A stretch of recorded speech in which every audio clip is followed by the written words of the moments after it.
పెట్టినాడు వాడు ఈ టీడీపీ వాళ్ళే. దాన్ని ఆంధ్ర కాంగ్రెస్ వాళ్ళు కంటిన్యూ చేసారు.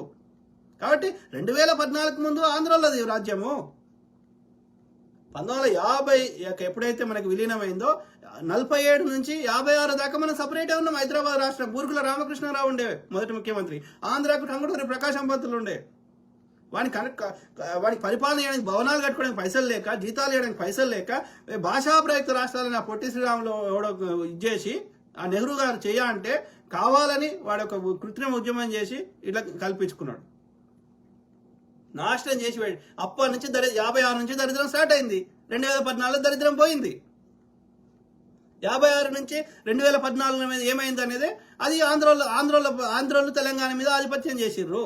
అదే పార్టీలకు అతీతంగా టీడీపీ వాడు స్టార్ట్ చేసిండు, కాంగ్రెస్ వాడు ఆంధ్ర కాంగ్రెస్ వాడు కంటిన్యూ చేసిండు. 2014 నుంచి లెక్క పెట్టు. సింపుల్. ఆంధ్రోళ్ళు కబ్జా పెట్టిరు చెరువులు. సింపుల్.